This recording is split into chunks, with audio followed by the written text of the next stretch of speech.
ज्ञानदान जर दिलं तर त्या साधकाच्या जीवनामध्ये संपूर्ण जीवनाची जी अज्ञानाची ही आहे, अंधकार आहे, तो निघून जातो आणि ज्ञानाची जी भूक आहे ती कायमची तृप्ती त्याला प्राप्त होत असते.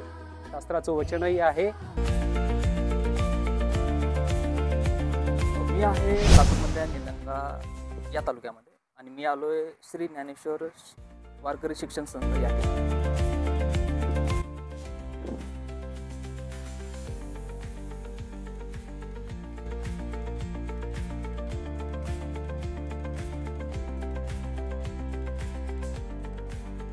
तुम्ही बघू शकाल या ठिकाणी अनेक विद्यार्थी शिकत आहेत आणि आपल्यासोबत महाराज आहेत. त्यांच्याकडून जाणून घेऊयात या संस्थेची स्थापना कधी झाली आणि मुख्य उद्देश या संस्थेचा काय आहे. तर रामकृष्ण हरे. राम. सर, ह्या संस्थेची सुरुवात कधीपासून झाली? आपल्या संस्थेला सुरुवात होऊन तशी बरीच वर्ष झालेली आहेत.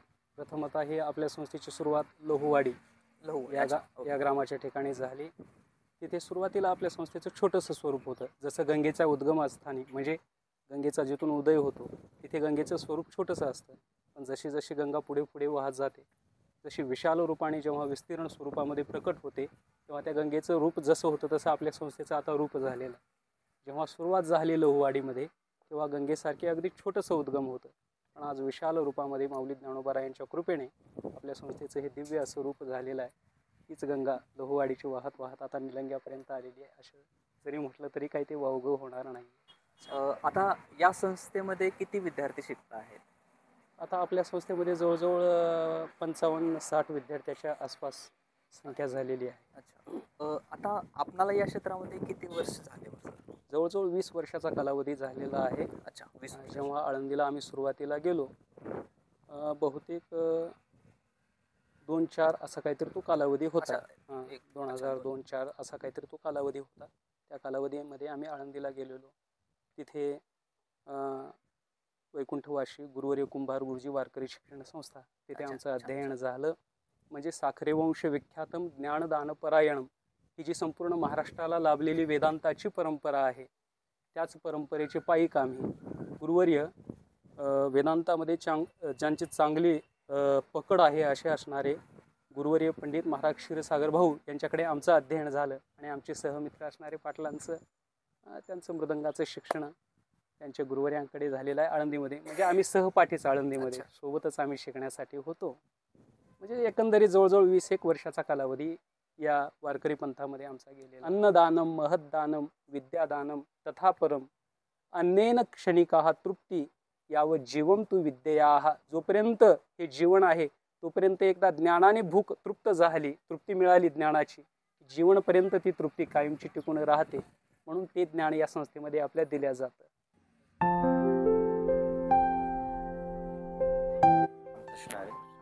माझं नाव श्रीधर महाराज पाटील, हनुमंतवाडी हलगरा, तालुका निलंगा, जिल्हा लातूर. हनुमंतवाडी या गावामध्ये इसवी सन 2017 पासून आपली संस्था चालू आहे. गेले आपले 8 वर्ष झालं संस्था आपले हनुमंतवाडी हलगरा उर्फ लहुवाडी ह्या गावी आपली संस्था होते. ह्या वर्षी आम्ही निलंग्यामध्ये आलो येऊन आम्हाला 4 महिने झालं आणि पहिला आपली संस्था गढवाडी या गावामध्ये होते. ह्या वर्षी म्हणजे 9वा वर्ष आहे आपल्या संस्थेचं. मग आपल्याकडनं संस्थाकडनं देखभाल तर होईलच जाते. हो. विशिष्ट शिकवण म्हणजे जे माणसाला व्यक्तित्व घडवण्यामध्ये जे ज्ञान ओवी किंवा ज्ञानेश्वरीने जे ज्ञानेश्वरी लिहिली हे महत्त्वपूर्ण ठरतं. हो. तर विद्यार्थ्यांच्या विकास होण्यासाठी महत्त्वपूर्ण शिक्षण काय तुम्ही देता? हे अध्यात्मच आपलं ज्ञानेश्वरी असेल, हरिपाठ असेल, आपली हिंदू संस्कृती आपण जपून ठेवण्याकरता आम्ही वारकरी संप्रदायाचं काम करतो.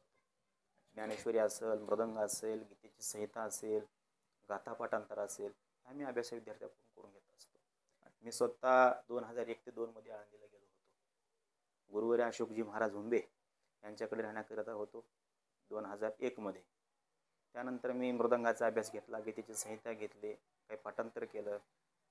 पंडित दासोपंत स्वामी, मृदंग अलंकार अशोकजी महाराज पांचाळ, मृदंग सम्राट एकनाथजी कुष्टी यांच्याकडे तिघाकडे मी मृदंगाचा अभ्यास घेतला आणि एक मनामध्ये एक अशी भावना झाली. 9-10 वर्ष तिथं मी काढले. गावाकडे आल्यानंतर थोडे दिवस थोडेसे कार्यक्रम वगैरे करत फिरल्यानंतर मला असं एक आठवलं मनामध्ये आपल्या, की आपण देखील एक वारकरी शिक्षण संस्था आपण चालू करावी.